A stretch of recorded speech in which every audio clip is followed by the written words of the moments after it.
Good morning, welcome. Thanks for attending EAN's 2019 Energy and Climate Summit. I'm Leigh Seddon, Chair of the board, and it's wonderful to see so many old faces out there, old members, but also new members joining our network. Thank you for coming. EAN was launched a decade ago, 2008, as a project of the Maverick Lloyd Foundation. And we're privileged today to have Arthur Byrne of the foundation here with us. But in 2008, it was clear that Vermont had made energy progress, but it was mostly in the electric sector. And we really weren't moving the needle on the challenge of climate change or energy sufficiency or sustainability. And the network project that was supported by the Maverick Lloyd Foundation really focused on a couple of key elements. Total energy, looking at the total energy across all sectors, not just electricity, but also transportation and thermal. And it also took the view that without a systems approach to understanding how energy use affects all facets of our economy and our lives, without really understanding how our energy choices should reflect our values, that we weren't going to make progress. So the idea of systems thinking, total energy, and network collaboration were the heart of the early project. By 2010, the early participants, there were about 30 total, drawn from businesses, nonprofit, energy experts. Those 30 people had created a systems map of energy in Vermont. And it's a very complicated map with lots of circles and loops, feedback loops. But basically what it did was in one place express all the values that people held dear in their lives that were affected by energy. How does it affect our environment? How does it affect sustainability? How does it affect affordability? How does it affect how our free markets or semi-free markets work? So that systems approach was really integral to understanding the complex nature of an total energy transformation.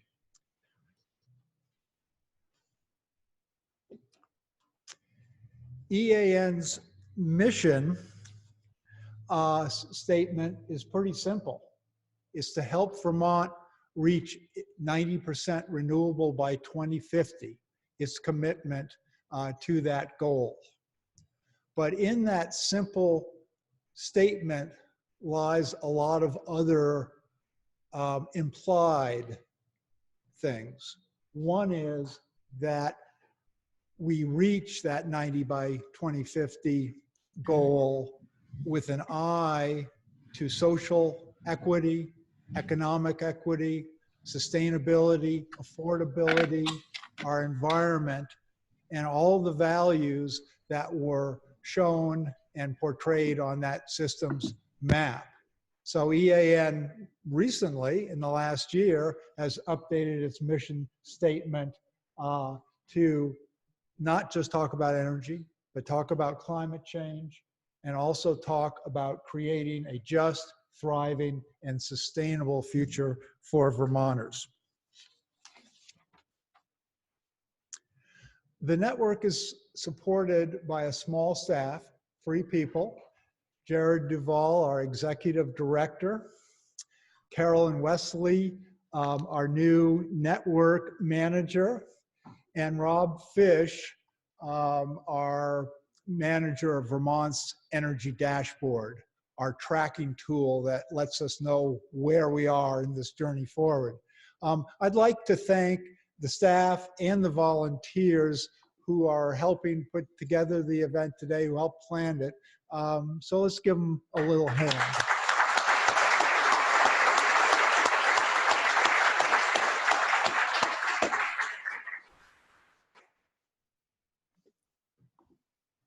I've had the opportunity to be involved in Vermont's energy policy since the early 1970s.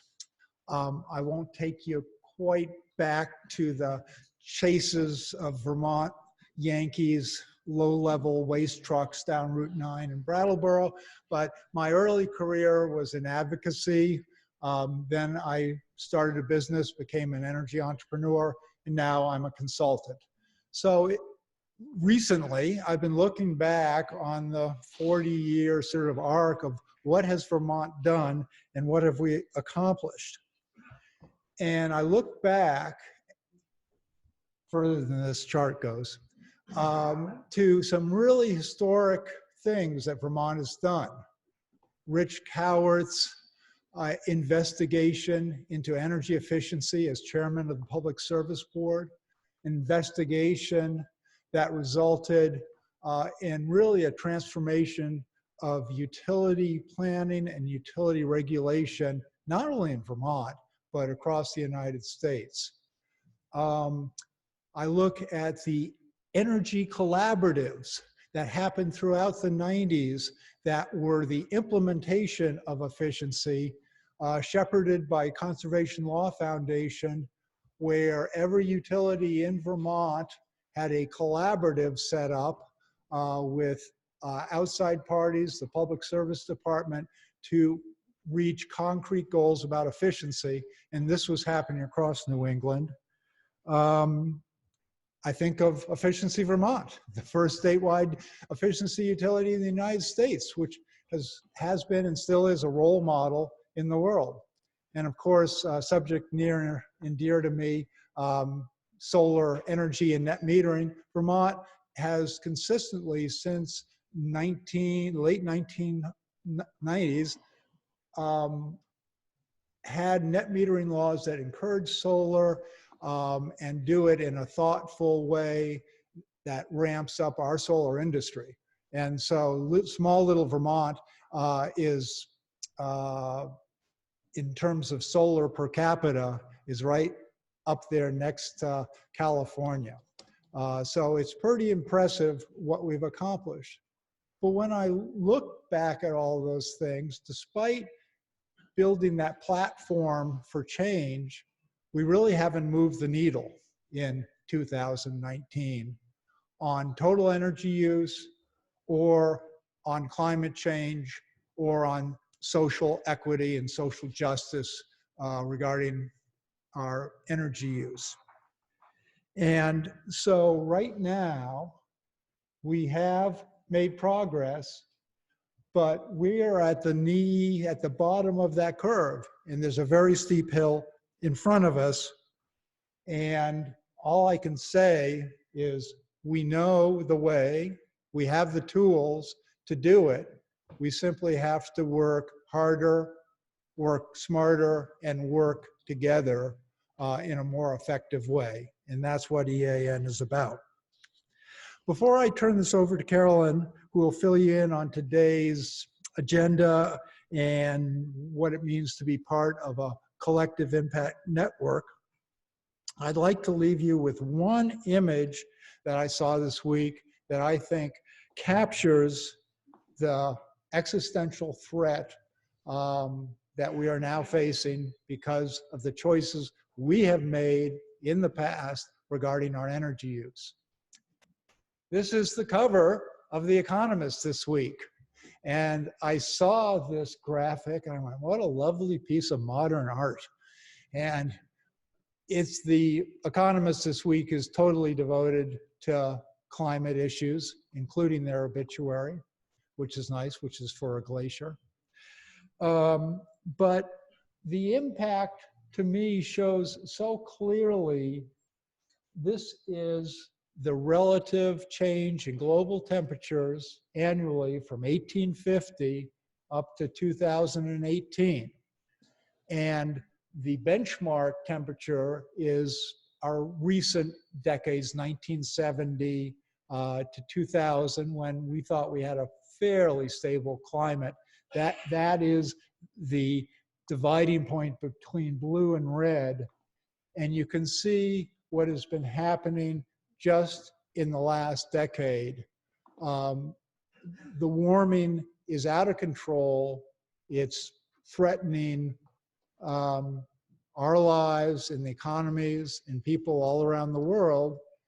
And now is the time that we have to take action. When EAN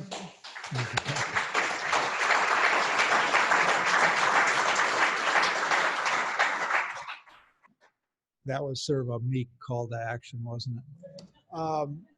When EAN was founded, I'd just like to remind people that the acronym EAN stood for Energy Action Now. And that's what Arthur, Jen Berman, Ann Burnt, all we're looking for is a little less talk, a little more action. Please help me welcome Carolyn Wesley, our new network manager.